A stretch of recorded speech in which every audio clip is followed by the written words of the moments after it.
Hey guys, Man from Moon here, back again with another faction showcase. I said I would do two, and here I am. Last time I did Rohan, so I figured it would be right to do to showcase the archenemy Isengard. So let's load up our test map.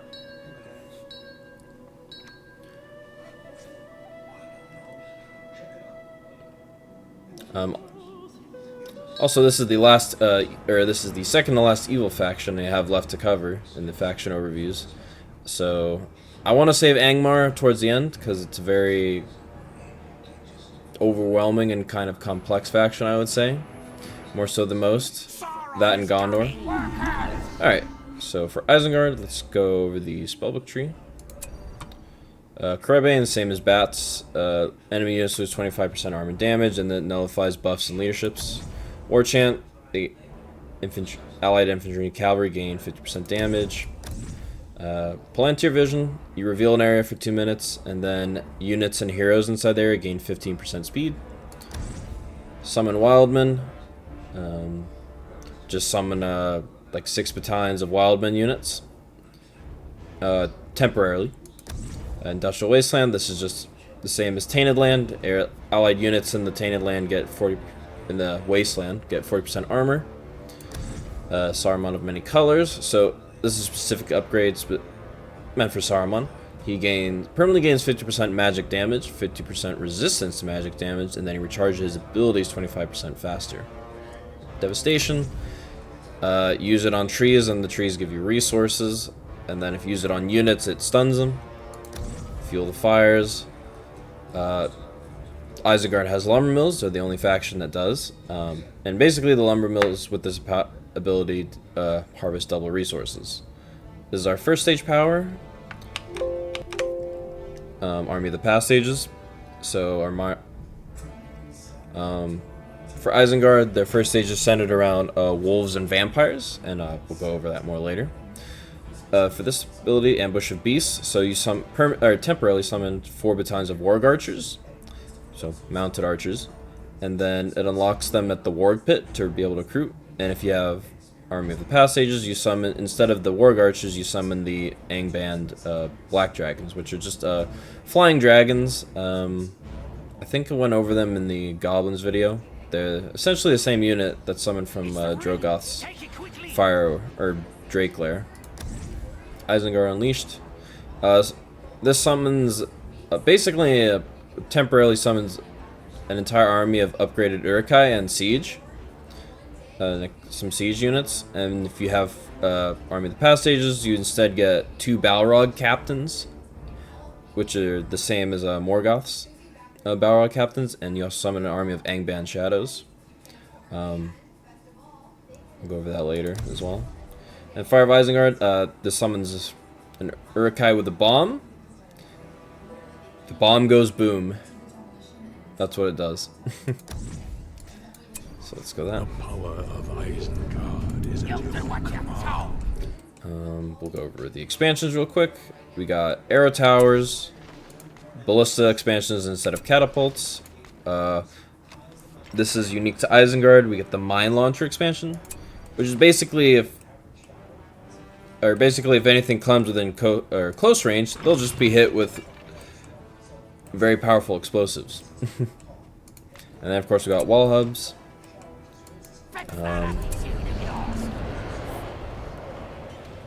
For fortress upgrades, we have Murder of Crows. Just increases the vision of the fortress and reveals stealth units. Burning Forges reduces upgraded costs by 20%. Excavations.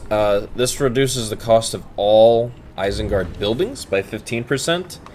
And it allows you to construct a unique building, the Steelworks. And we'll go over that later as well. We got the Flaming Munitions, just basically upgrades the arrow towers. We got Iron Plating, upgrades the armor of the fortress. And then if you have that, you get the Wizard Tower. This is important because you need this to upgrade Saruman. And we'll go over that shortly. But let's build all our buildings first. Yeah. we'll go over our buildings first. Here. So in this version, we have the mine shafts instead of furnaces. The mine shafts can be upgraded. With an upgrade we'll talk about later.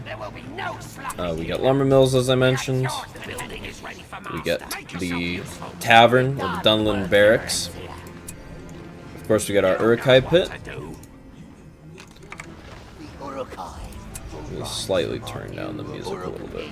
We've expanded the Uruk pit.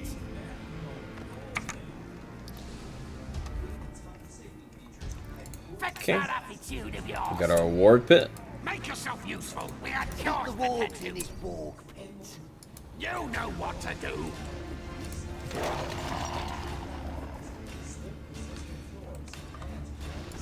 We got the siege works, the steelworks, which I mentioned, and then this is a unique building to Isengard. We got the warg sentry. We're done with this one. We built the warg sentry. Fix that attitude of yours. We got our lookout tower, or arrow tower. Wall hubs, of course, and then Isengard gets 2 unique buildings once you unlock the Saruman. Once you unlock Saruman of Many Colors. The first one here is actually the Great Orthanc. I believe this is the same building that's used on the Isengard fortress map. Well, this guy moves over. Okay. So basically, this is almost like an arrow tower, but specifically for Saruman. And once we build him, I'll show you. And then our last unique building is the Palantir statue, or Palantir monument. This building provides 50% armor and 50% decreased recharge time for abilities to infantry and heroes. And heroes also, this is actually a well for heroes. The description is incorrect. But yeah, this is also a well specifically for heroes. The eye is watching us. Let's,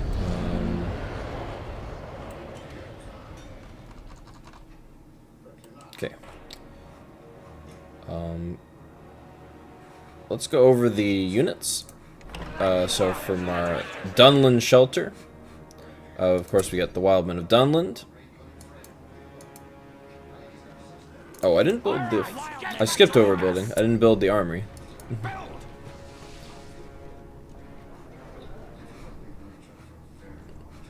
Okay. So Wildmen units, there's a lot in a battalion. I think there's like 20 of these guys. Or 18, I think. Anyway, they get pillage at level 1. They cannot be upgraded with torches, and they deal additional additional damage towards buildings. And they also get standard upgrades, which we'll get here. Isengard upgrades, same as the rest. Banner carrier armor, forge blades, steel bolts. This is for the crossbowmen and the warg archers. It functions almost identical to how fire arrows work. The new upgrade is ready. So back to the units. We get the Dunland spearmen, or lancers. They also get pillage, and they can be upgraded with heavy armor. Heavy banner carrier.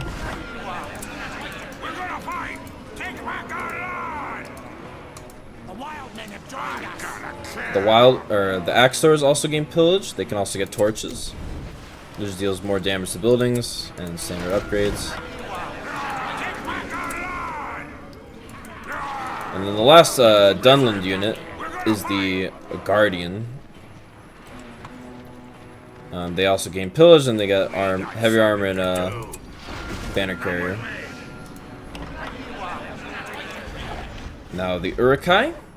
We of course get our Uruk warriors, crossbowmen, and pikemen.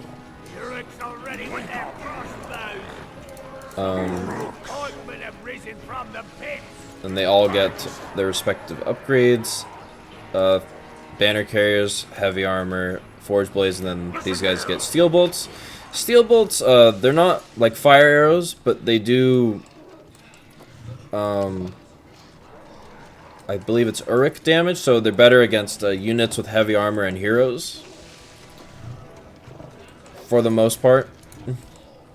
It's nice if you're playing up against a faction and they have immunity to fire, so this kind of ignores that.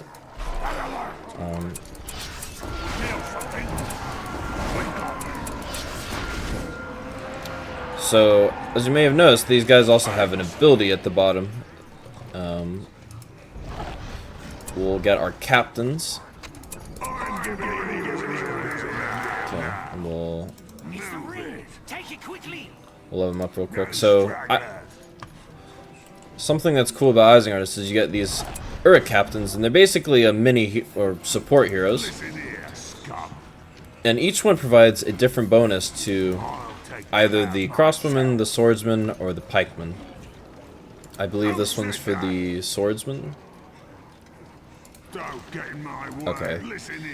They don't say, but they don't matter. And each one has his own ability. I believe this guy gets... Okay. So this guy gets a active ability for crossbowmen and Uruk scouts.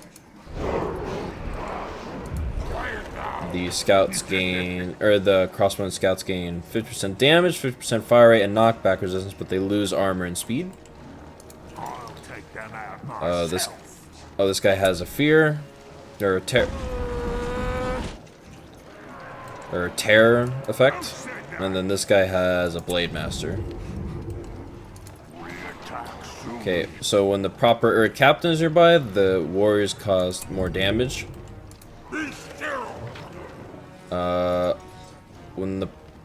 Okay, these guys gain a new weapon that does knockback. And then the pikemen, they get more armor and increase crush revenge, but they lose speed. So more armor, deal more damage when trampled, and then lose speed. And another cool thing about the basic Uruk-hai units in this is that we can form combo hordes.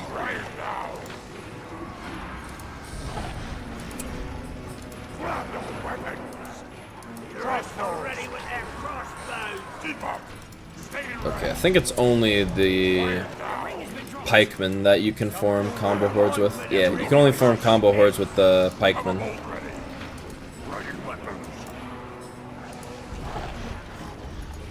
So let's continue on. The shield bearers. So they get standard upgrades. They have bloodlust for whatever reason. Basically, their purpose is to create even more combo hordes with the units.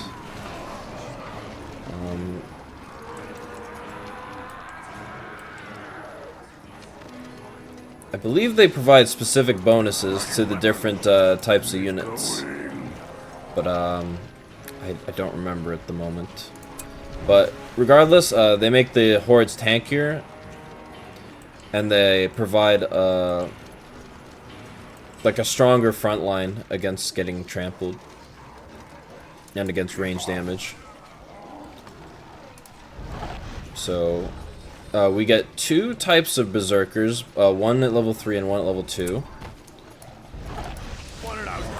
So at level 2, these guys have less health, but they deal more damage, and they can level up to 10.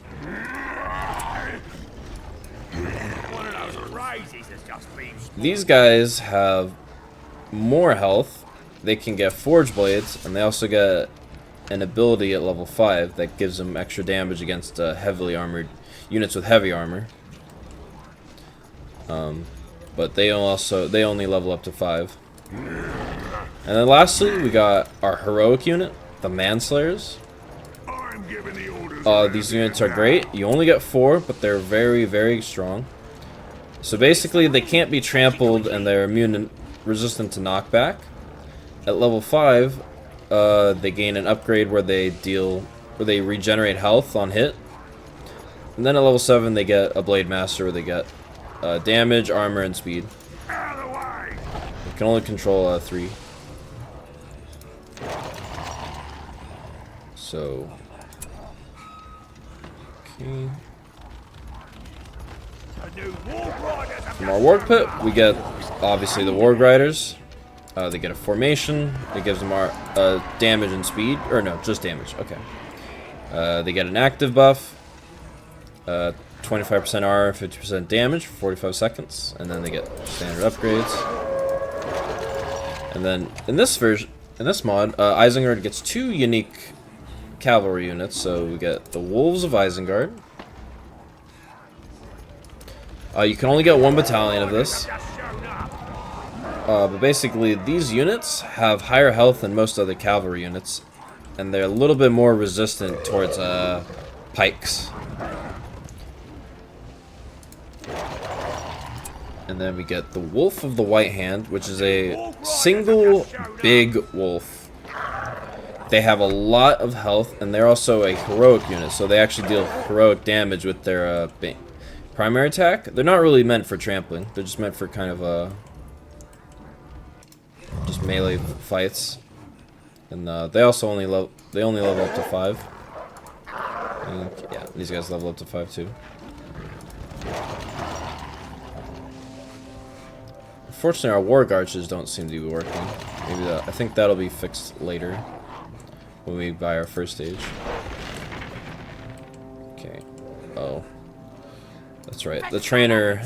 This building is bugged with the trainer. We will have to build it again and then upgrade it in the normal way. Make yourself useful. Let's put this siege works. Take yourself ready. Okay. So let's just get rid of all these units real quick. We don't need all the space taking up right now. While this is upgrading, I'll just show over the powers real quick, and then we'll go over, or we'll do the siege work, and then we'll go over the heroes. Oh, I guess I'll use these guys. We've expanded the siege work.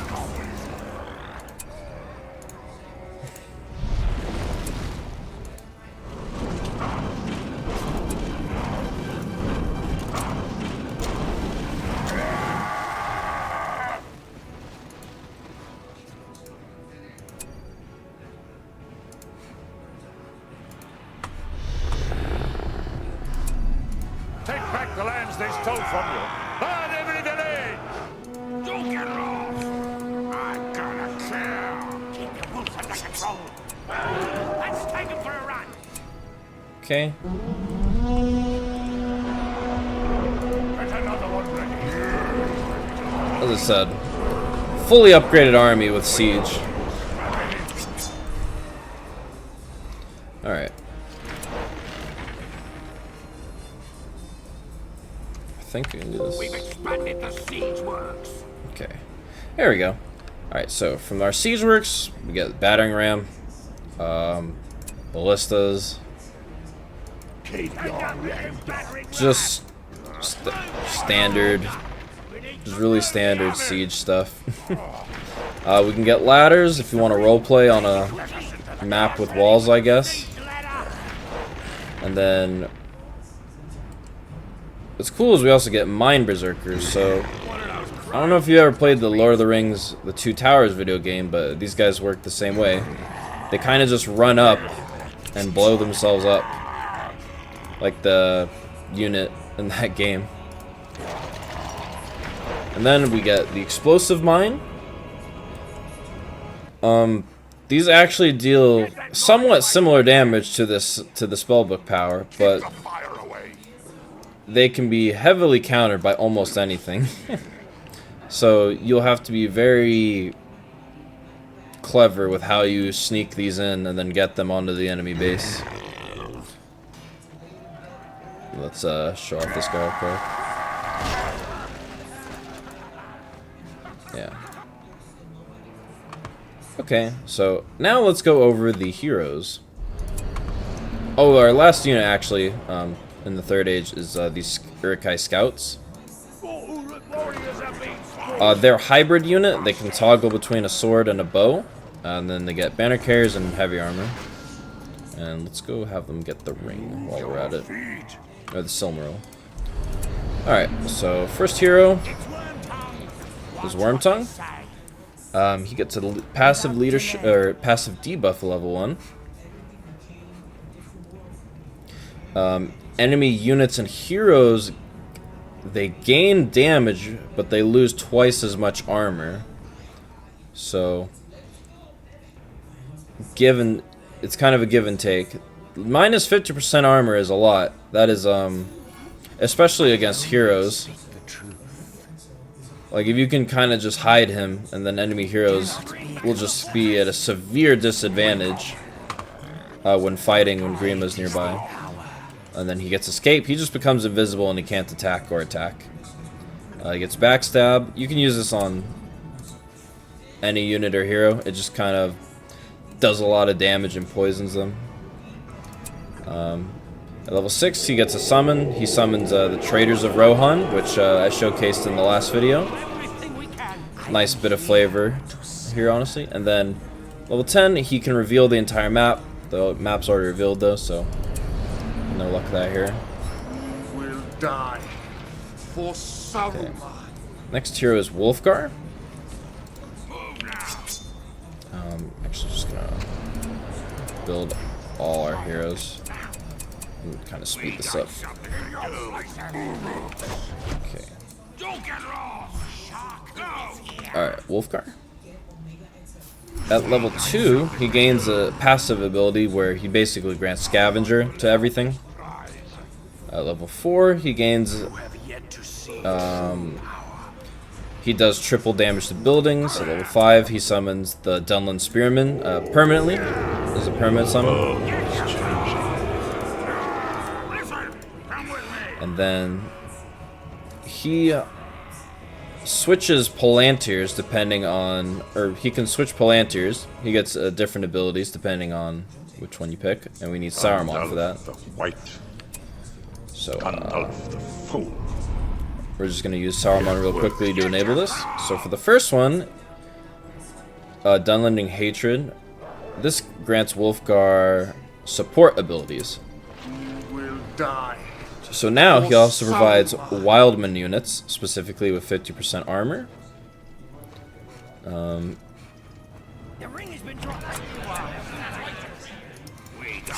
For this ability, The wild men have joined us. Get over here. Come on, come on. I gotta clear the fight. okay, yes. For this ability, you have to be nearby Wildman, like the Wildman units that can get the torches upgrade. And then I think it says it summons Guardians. Okay. Didn't summon them there. Anyway, for this, this is just called the Horde for the Dunland Tavern. Auf in den Tod für Saruman. Let's go.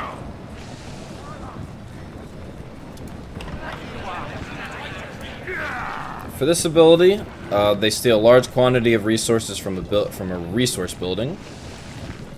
And then this last ability, we need Saruman again, because it's just the other Palantir switch. Build a dam to up the stream, work the furnaces night and day.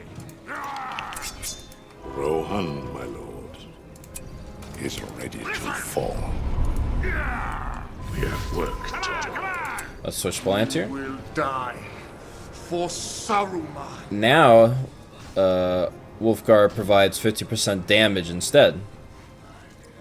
He gets his ability back where he does triple damage to buildings. This ability's you need to use this by a structure. But basically, he summons Dunland Guardians, which are the strong. If I can find them. These guys, yeah. He summons these guys around a structure. You can't. I don't think you can control them. And then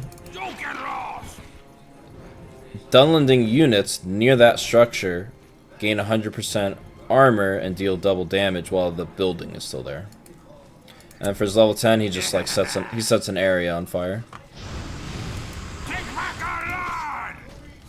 So that's Wulfgar.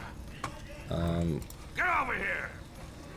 We'll go over the other heroes that require Saruman.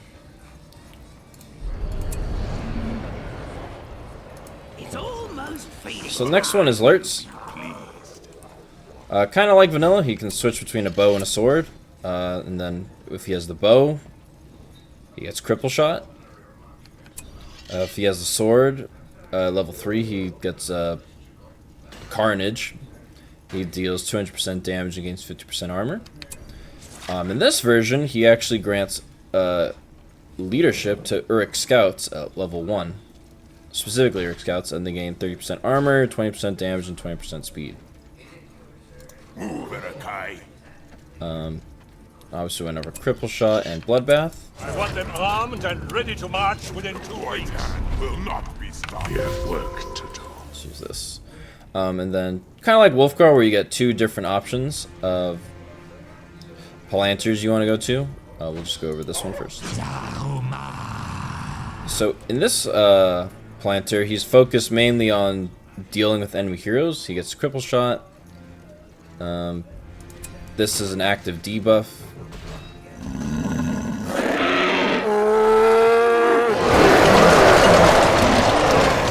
That was pretty loud. This debuffs enemy heroes. They lose 25% armor, 25% damage and speed for 30 seconds. And then this ability, the Hunt. Basically, a hero is like permanently, it's targeted for a long time.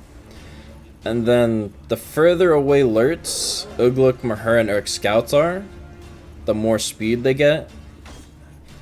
And then when they're closer, they deal double damage. So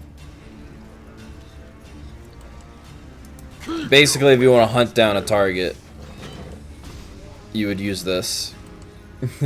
kind of a hard ability to get value, but the flavor is pretty cool, to be honest. So you have come here for Let's information. struggle the other Palantir. I have some Work to do. Will not be stopped. Oh, and also he still has his bloodbath and cripple in all his forms. So in this version, he gets a leadership at level 5, allied infantry, Uruk-hai, and monsters. Near Lurtz gain 50% damage, 10% speed, and 200% experience gain. He gets this ability called one shot or one kill. Basically, he can fire much further away and he deals more damage, but he fires a little bit slower. Go. That this ability, I have this. this is a very powerful buff, kind of like the Suladon and Valathmir buff I showed off in the Harad video. Specifically Lurtz and Uruk-hai units. This also affects Ugluk, by the way, and Mauhur. They gain 75% damage and 75% speed. Hurry up. I have this. Move, Uruk-hai. Take it quickly. This way. Put you over there, and then we'll go over Sharku. Waiting. He is the next hero that requires Saruman. So at level 1, Sharku gets an active buff for himself and cavalry units. They gain 200. They deal 200%, or they deal double damage, gain 20% speed, and then they trample 80% less, or get 80% less trample deceleration. Come on, Warg. Okay, Ready to run, let's get him boys. leveled up. At level 3, he can just permanently convert like wild wargs, or like if another faction has wargs. At level 4, this is kind of like how do I describe it? He like jumps at units, I believe, and then he does like AoE. Oh, we can actually just we can just go over here and show it off. I'm watching you. Build a dam to up the stream, work the furnaces night and day. We're waiting! Let's go! It's almost feeding time. You hungry, boy? Ah! Okay. That wasn't as exciting as I hoped it would be, but you get the point. And then he gains 2 different Palantirs, depending on which one you want to go for. Is ready to fall. This path is more like support, and this one is more offensive. So the support one first. We have work to do. Sharku is here. Okay. At the camps. So in this version, he gets a leadership that discounts wargs and warg riders. You hungry, boy? He still gets the tame warg ability.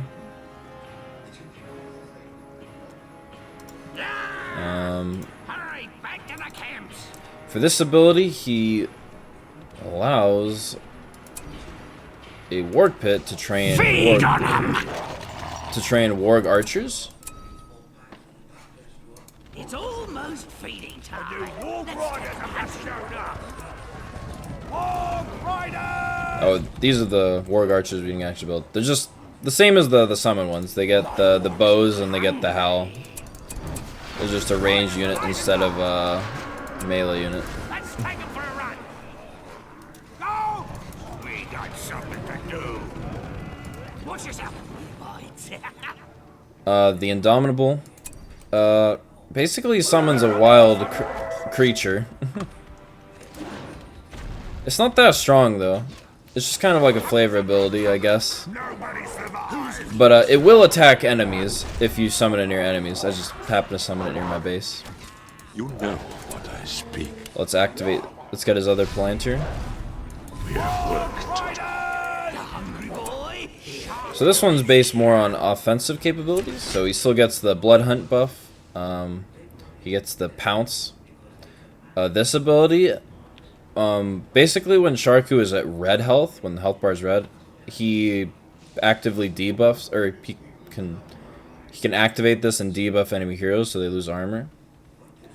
At level 10, he gets this ability where he eats a target or insta kills a unit, and then he restores health, and then he gains 50% armor damage for a bit. Go. Go. Words are sound. I am here to serve. Hungry boy. Go get off. Okay, let's go over the next hero, which is Grishnakh. So Grishnakh at level 1 provides nearby infantry with 50% armor and 200% experience gain. He gets a Palantir switch at level 4. At level 5, he can summon this. He can summon a mortar battle tower that's already upgraded with fire arrows. Level 6, he poisons an area. It's mediocre against buildings, but it does poison units quite heavily. And at level 10, he can actually summon a ring wraith or a Nazgul on his fell beast, but it does take it takes a minute to arrive. And then basically you can upgrade Grishnakh a little bit and the next Palantir. Oh, that wasn't a minute, but yeah. So that's pretty cool. You can call upon a fell beast, and then it has a screech. It's a flying unit. It's great. Okay, so for Grishnakh's upgrades, the first one you pay 400. I believe all of these you just are unlocked at level 4. Terrible Greed, you pay 400, and then he gets his passive, or he passively gains 100%, or he heals 100% faster, and then he receives 50% armor as a passive. For Alliance with Mordor, this upgrades his building capabilities. For this ability, there's a unit that you can get from the inn, and I think you can get from his orc barracks. This gives him bloodlust, essentially. And then this ability upgrades Ugluk's summon. The ring has been dropped. Okay. So now that we have the upgrade for Grishnakh, we can summon an orc barracks, and these are the units. We can summon Grishnak's boys, which are basically just expendable orcs. You get banner carrier, and they get bloodthirsty, so they can fight each other and level up. Oh, and we also get the battle tower. What were we supposed to do after we did that?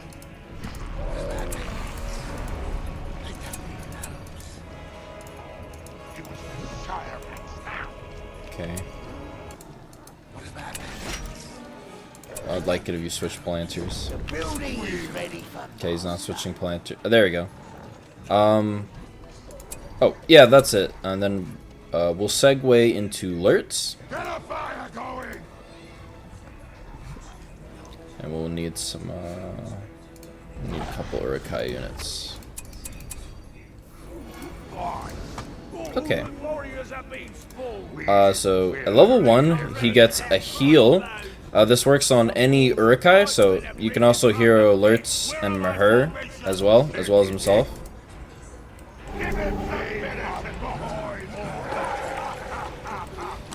At level 2 gets a summon, and because we upgraded Grishnakh, normally it summons just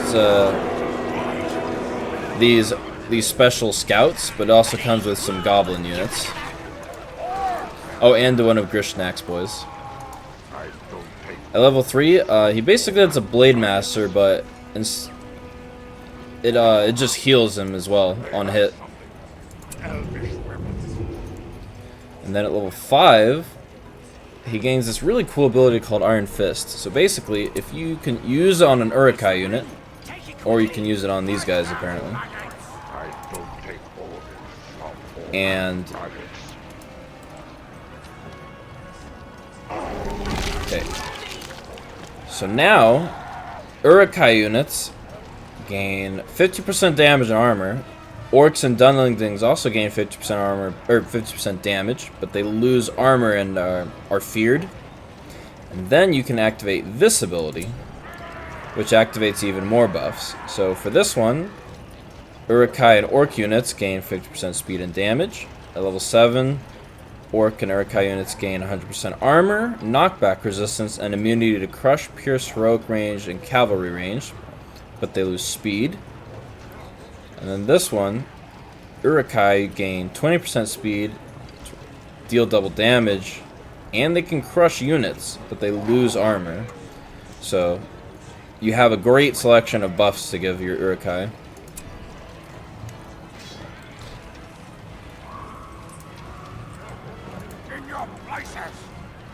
And then the next hero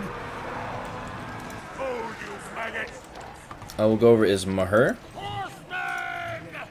He's your only, or actually that's not entirely true. He's a ranged hero. He has a leadership specifically for crossbowmen, giving them damage, vision, and range. At level 3, he gains the ability to fire special munition. The munition deals splash and knockback. At level 5, he permanently gains 50% vision and range.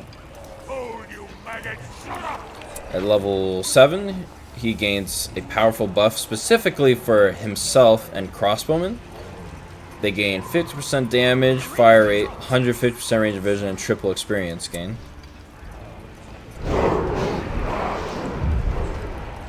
And at level 10, he can temporarily summon 3 battalions of fully upgraded crossbowmen.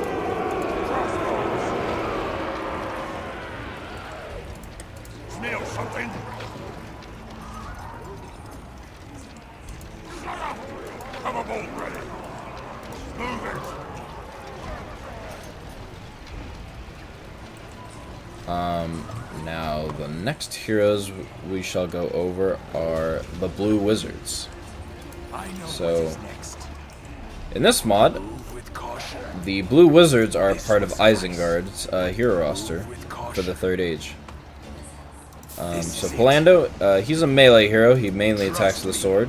At level 1, he gains this ability that is like a mini earthquake, and it fires for like 30 seconds, I think.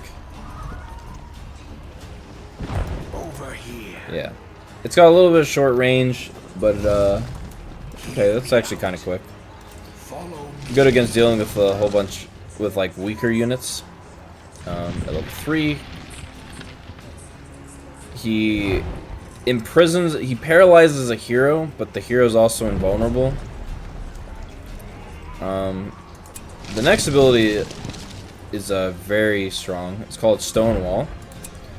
Basically, you can use it to trap units or protect yourself if you want to be really clever. Trust me. The choice is clear. Yeah, these rocks can't actually be broken by anything. They're invulnerable, and the Stonewall lasts for 15 seconds. Another neat trick you can do is you can use his next ability, level 7, which basically is a mini barrage.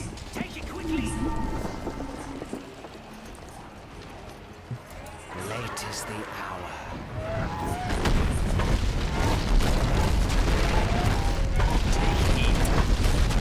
And if you have him level 10, you can also summon this in there, the Stone Golem.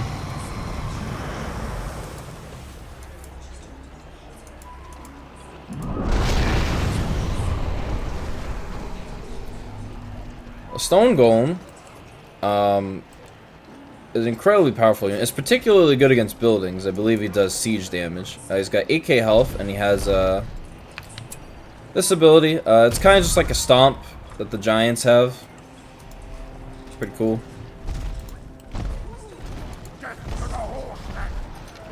Oh, I forgot to go over the summoned Mauhur from Ugluk, so we'll go over that really quick. So the summoned Mauhur, he grants himself and scouts double visibility and 25% speed.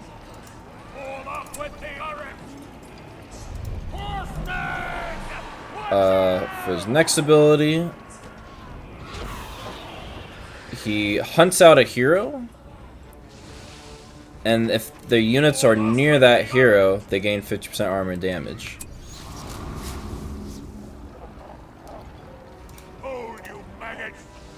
And then his next ability, Camp Overseer.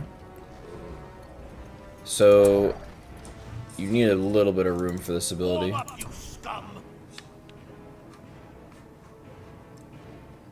Okay. Basically, you can create some build plots. Ein guter Platz für unser Lager. You can create some build plots, and you get special Uruk-hai pit. You get Grishnach's Orc pit, and you can also build more lumber mills. From this Uruk pit, you can actually recruit Lurtz, I believe, and then you can also get scouts, and you can get these Ugluk scouts, which are special elite units, kind of. They are pretty good against buildings because they're armed with axes. And then this building is the same. And then his last ability, you can destroy an Uruk-hai unit and then you can regen his health. Kind of useless if you ask me, but cool. Now back to the rest of our heroes. We got the blue. We got His LOTR. heart was tortured with longing for what he had lost. Kingdom was scattered, the descendants of kings forgotten. I'm actually going to show him off over here.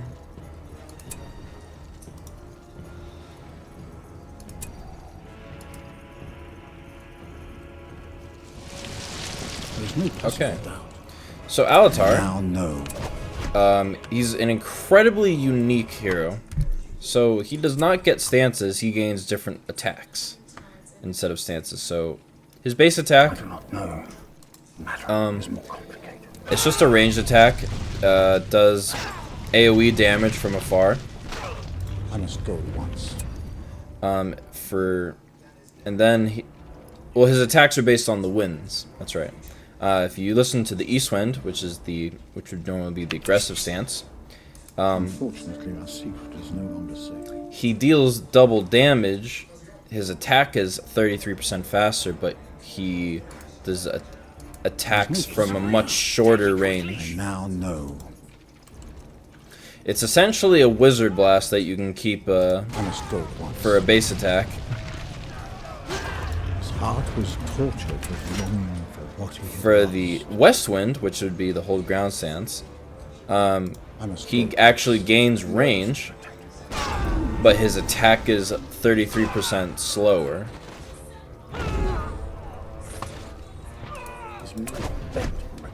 And now his abilities are also impacted by which wind he is listening to.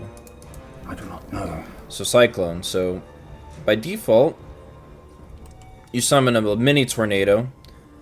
It doesn't go very far, but if you're listening to the winds, if you're listening to the east wind, it deals double damage.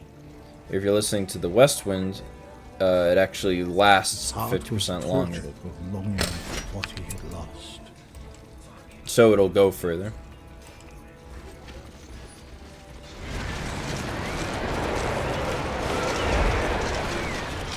There's no possible doubt. This tornado is particularly good at dealing with spam factions, as is The LOTR descendants himself. of kings forgotten.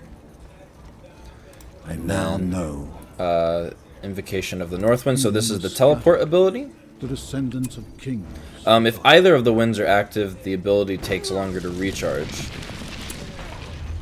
And also, by default, he damages units and then he gains speed. His heart was tortured with longing for what he had lost. Okay, Airstream. I must go at once. This acts as a... Oh, so this is a weapon, and it also acts as a debuff or a buff. So if the East Wind is active, if the East Wind is active, enemy archers lose damage, or enemy units lose damage and enemy archers lose range. If the West Wind is active, your archers gain range, and all allies gain damage. Kingdom was scattered. The descendants of kings forgotten.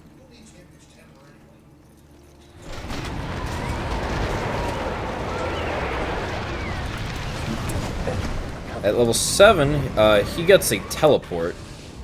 I wonder how far... Okay. So, if I had some units close by, I would use it, but... There's no possible doubt. Just... If any of the winds are active, the ability takes 33% longer to recharge. And then at level 10, he gains this ability called Eye of the Storm. So if the east... So... basically summons a powerful storm. If the east wind is active, enemy units are pulled towards him, and they're continuously ragdolled. If the west wind is active, this storm deals more damage. And also, he's invulnerable while casting Now it. know.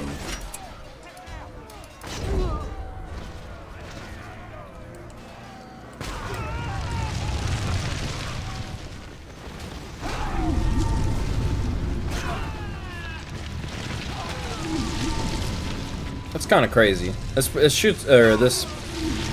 deals damage from pretty far away too. Kingdom was scattered. The descendants of kings. Okay. So let's go over, of course, the leader, rises from the mountain of the goat, Saruman. hour grows late. Let's level him up. Fear to go into He's the Silmaril hero, so he can level up to 20. would be wise. He has 2 Palanters of abilities. I have seen it. It's the river. Forests will fall. Well, actually, before we go over Saruman, I'm gonna go over one more thing I forgot to go over. So the Steelworks. So this by itself produces resources. It's the equivalent of a level 3 farm or mineshaft, and then you get upgrades for your upgrades. So basically, if you have heavy armor and you buy this, the units that have heavy armor will gain additional health depending on which unit they are. And then hardened weapons, same thing for forge blades. Basically, Uruk-hai units gain 15 extra additional damage per unit, and war guys gain 20 additional damage. And then crossbow, the hardened bolts, crossbowmen gain additional 15% or 15 damage per unit. The new upgrade is ready. And then we get this unit, Isengard slaves. Basically some hobbits.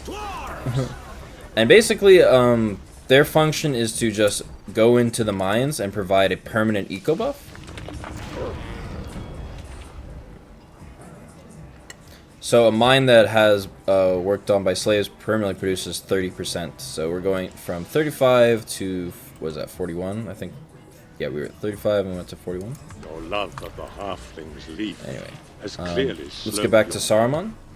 So, of course, we have the planter switch. We have the ability in service of the White Hand, so we can give Lurtz, Wulfgar, and Sharku the different planters. He gets. I do not feel I can condone such a quest. This is a passive and an active ability, so this is basically industry. Level 1, but it only lasts for 30 seconds. I was 82 there, 82 a tick on this building. I want them armed and ready to march within 2 weeks. At level 2, he gains this ability, kind of like Theoden's You are Retreat. sure of this? Saruman and Dunland units cannot attack or be attacked. At level 6, he gains Convert enemy units. No one can resist the voice of Saruman. Gandalf the White. On his other planter, Gandalf the Fool. he permanently removes the attack of enemy heroes. Or, not permanently, that'd be insane. He temporarily removes the attack of enemy heroes in a large radius. At level 7, he gets Descent, so enemy units fight each other for 20 seconds. At level 9, he gets this really cool, like, Super Wizard Blast. I gave you the chance of forests will fall. I'll just move. Actually, I'm gonna move And him if that over fails, and show it off. where then will you go? Let's move all our heroes over there. The world is changing. I do not feel I can condone such a quest. Listen here, scum. Gandalf the White. Gandalf the Fool. Would be wise, my friend. Who's looking for trouble? Rohan, my lord, Okay, is ready to so fall. now I can use the super powerful Wizard Blast. I gave you the chance of aiding me willingly, but you had an It's basically the same as Ring Smaug's Hurricane ability. I will take Okay. I want them armed and For this ability, this is actually how you unlock You are weak. his leadership and his normal Wizard Blast. Quickly. the world. To do this, you need this. You need to have bought in the Wizard Tower from the fortress. Spare no one. And this is for when we have the ring. We'll go over that later, though. Fool! We have work to do. So now we have Saruman in his true form, I would say. The form you're always going to want. He still has the planter switch. He still has Insert Sleight Hand. His leadership changes. Now he grants 25% armor and damage, as well as fear resistance. He gains Speechcraft. Units gain experience. Pull back. He still has Voice of Saruman, so where he can convert enemy units for 30 seconds. And then there's his Wizard Blast. And he gets a Fireball level 2. He has the same Descent, where units fight each other for 20 seconds. Forests. And then at level 12, he gains this ability to summon a lightning storm.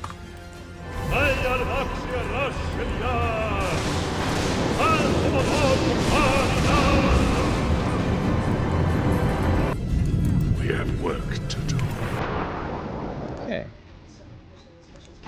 Now let's go over the first stage.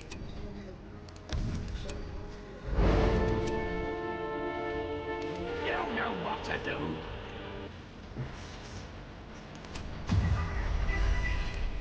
Okay. And that fixed our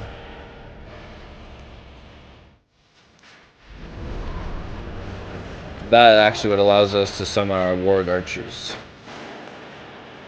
Okay. That is why I need this music to chill for a sec.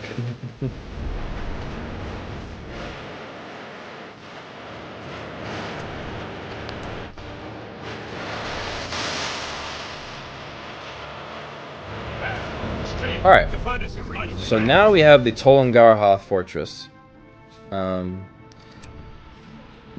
provides special bonuses. Basically, any ally, including heroes, near the fortress gain 20% damage and armor. The fortress gets improved vision, so kind of like the bats. Arrows from the fortress deal more damage. I'm not sure what this means exactly. And then enemy units near the fortress are poisoned. Let's go over the units. So we can summon the Tol-in-Gaurhoth vampire.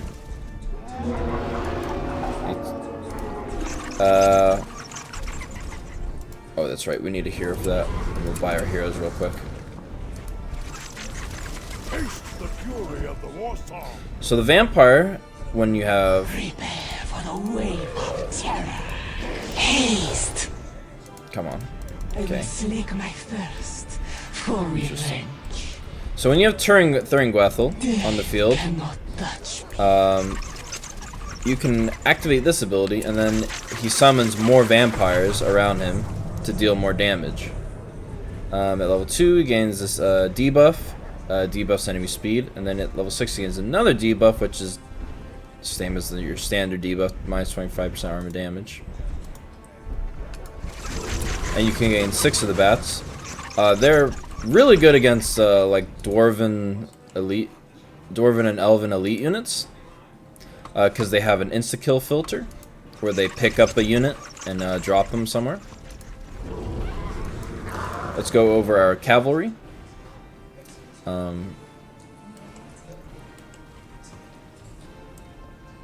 The Black Wolves, at level 3, they gain an additional 200 health, 35% damage, and 25% armor. And then at level 5, they gain an armor upgrade. And then you can summon werewolves. They get the gobble ability, like the wolf from Ice Wolf from Vanilla, where they insta-kill a unit and then they gain to regenerate health, and then they also gain 50% armor and damage. At level 3, they gain the ability to freeze enemy units for, I think, 5 to 8 seconds. And then they gain armor upgrade at level 5.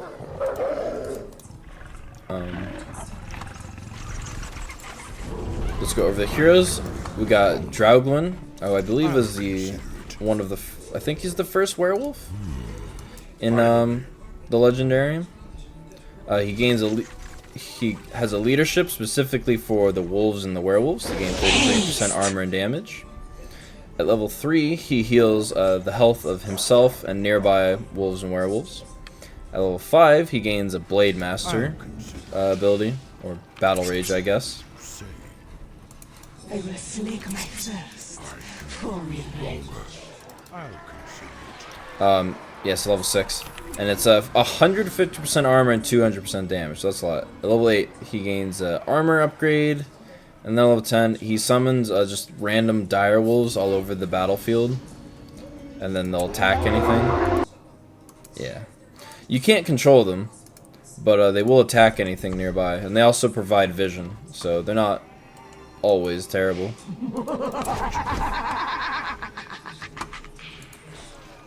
Rohan, my lord, is ready to fall. Okay. And then our last hero is Tol-in-Gaurhoth. Normally she doesn't have pink textures, but I have everything on ultra high, so Is in readiness. I guess if you have lower settings, this pink won't be there. But anyway, she provides a leadership to the vampires. They gain 50% armor default, and then 50% more armor against pierce, and then they gain 50% resistance to magic damage. And then she has a similar ability to the Necromancer. Every minute, I think, she emits an aura. That's the sound that keeps going off. And then onto enemy infantry cavalry units, they lose 50% armor, speed, and they become weaker to fear and terror effects for 30 seconds. She can actually fly. And she still provides the leadership. At level 5, she gets her own. Yeah, that's the passive ability here. So anyway, level 5, she gets her own Convert Allegiance. I believe it's at a bigger radius than Saruman's. Not sure. At level 8, she paralyzes a hero for 15 seconds. And then at level 10, this is the same as Ring Sauron's ability to debuff heroes. I believe it's called Heart of the Shadow Realm or something. Enemy heroes in a large radius lose 50% armor, 25% speed, vision, 9% vision, and magic damage, and are unable to recharge their abilities for 30 seconds. I will slake my thirst for revenge. So that's Tol-in-Gaurhoth. Let's give Saruman the ring. Hey guys, while I was recording, I ran into some technical difficulties toward the end, so that's why I had to cut out the part I was showing, and then that's why it's different here. So without further ado, I was in the middle of going to show the abilities now that we have first stage. So first is the dragon, the warg summon / dragons.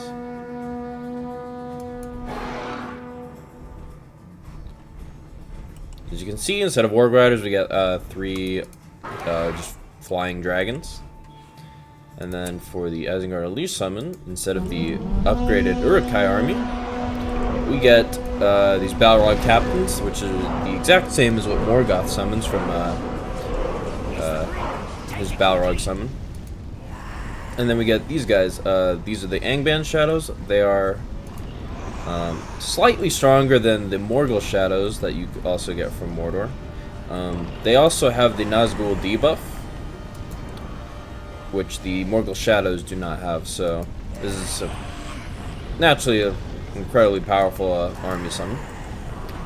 And then the other thing, yes, the next thing I want to show is I wanted to show Saruman with the ring. So let's go, or the Silmaril, my mistake. Let's go grab the Silmaril. We shall rule this Middle Earth.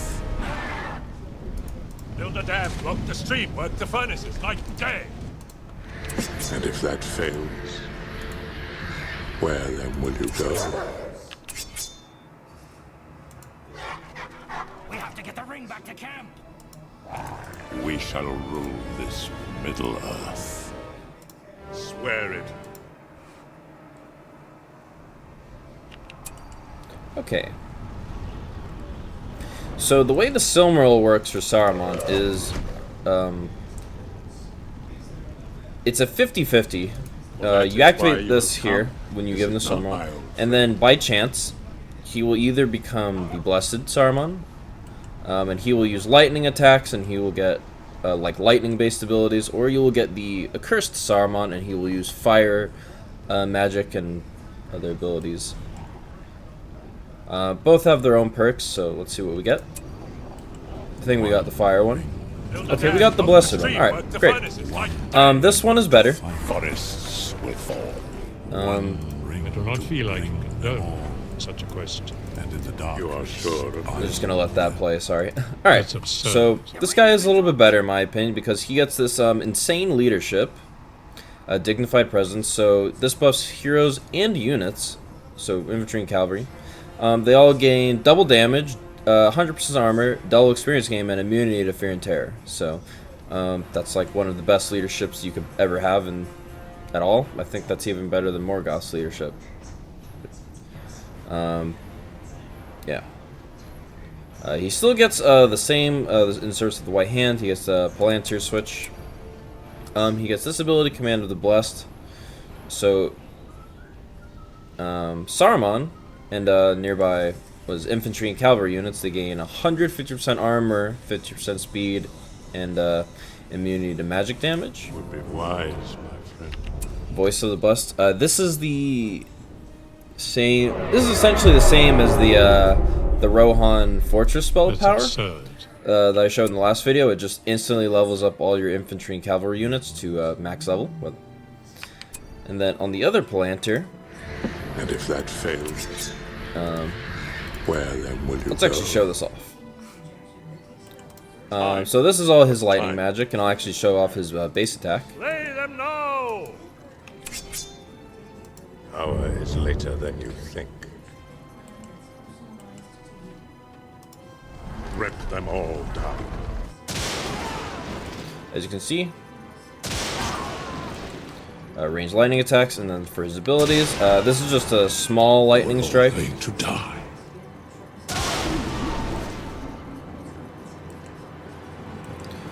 Okay.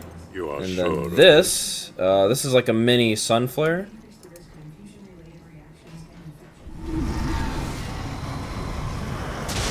This ability is pretty cool. So, this makes it so when Saruman is near enemy units, he does damage. It'll just like intermittently like just deal damage, and then he'll cause them to run in fear, and then for the duration he also gains 50% magic damage and recharges his abilities faster for 30 seconds. You are all going to die.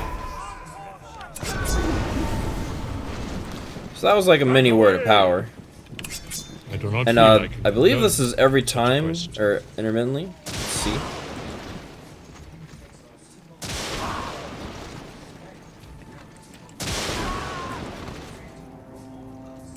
Okay.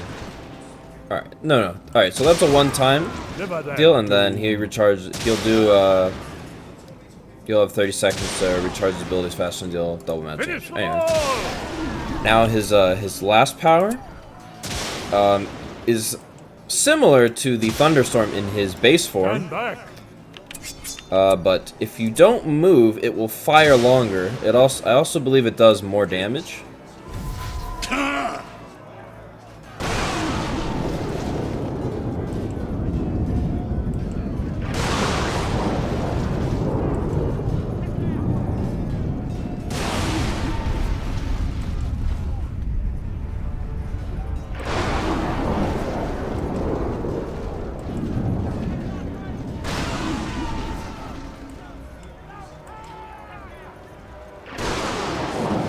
That's shooting in an incredibly wide radius. Yeah, so I haven't moved him for like 30 seconds, I believe, and he's still firing, so yeah. Rohan, my lord. The ring has been dropped. Is he ready to fall? So Fear to go into those mines. Gandalf the White. I will. Gandalf Alright, the I will Fool. actually try and go get the fire Saruman, so I'm going to have to make another cutaway, so I'll be right back. I'm gonna go show off the fire Saruman. Alright guys, I'm back. I was able to get fire Saruman, so Saruman the Cursed. So this ability is the same. He has a planter switch and in service of the white hand. He gets this ability, Command of the Accursed. Unlike the other ability, where it's based on magic, he gains 50%. He grants himself and nearby allied infantry and cavalry units 50% damage, 15% speed, and immunity to flame damage. He also gets this ability, Dark Insinuation. This is basically You are converts sure of this? a legion's power, but it is in a much bigger radius. Isengard is your new master. You know. I didn't even use. I put it on a corner and it still got like a little bit, or quite a lot there. He's got this ability, Master of Deception. So this is just Descent, You have work to do. but not for some reason, but it lasts for 90 seconds, which is the longest out of any in the game. Most Descent abilities last 20-30 seconds. This one lasts for a minute and a half. Also, his base attack steal. This is his base attack in this form. He just shoots big fireballs at people. You cannot contend with the will of Saruman. Show them no mercy. This ability is a little different. And if that fails, where then will We'll just you kill go? these guys real quick. Alright, so we got Wrath of the Cursed. So this ability is actually a weapon, or This ability actually triggers a weapon that fires every 30 seconds. And then it damages enemies, and then they all lose 50% damage. And then similar buff, as long as the ability persists, Saruman deals 50% magic damage. His abilities recharge 25% faster. That's absurd. One ill turn deserves another. Rip them off. This ability is like an even more powerful fireball. Fire Surge. Yeah. Fireball on crack. Leave none alive. This ability sets the ground on fire. And it does, I think it does pretty decent damage. Let's see. Let's use it on the elite. Elites. Or let's see. We'll use it in half. Okay, not that good against the dwarven elites, but decent against the like tier 2 units. And then instead of the lightning storm, we actually get firestorm.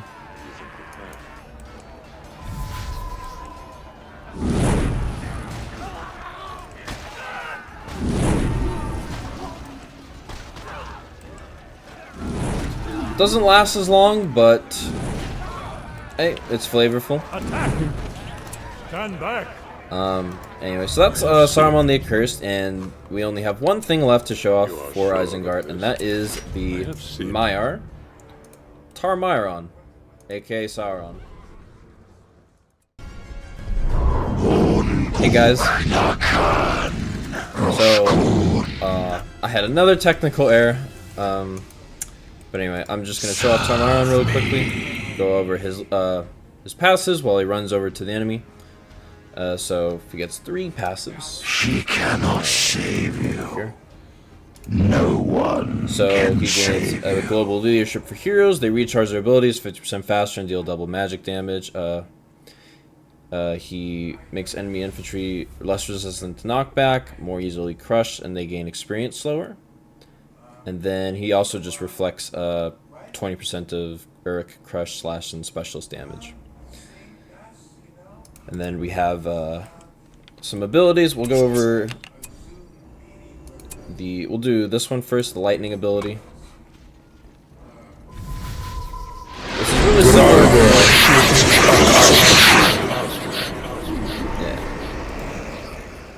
very similar to Ring Sauron's, but it's actually like way more powerful. And then he gets this ability called Black Wave. Are alone in the darkness. Okay. This is like a word of power, but it's a much shorter radius, and it does like significantly more damage. And then lastly, word of destruction. This actually is a word of power. Cannot save you. No one can save us. Yep, and that's Tarmyron. Just a handful of abilities, but as you see, he's got basically 3 ways to just destroy armies. But there will be no return. He's talking really loud. Yeah, he's got 3 ways to destroy armies, and he already has decent passives. But anyway, that's pretty much it for Isengard, guys. I think we're about halfway through the factions now. I'm gonna save Angmar towards the end of the faction showcases. So this will be it for the evil factions. I think we've got dwarves and the elven factions we've shown. Oh, and we got Gondor, but that Gondor will also be one of the last 2. But anyway, that's it, guys. Thank you so much for watching. Look forward to more videos, and peace out.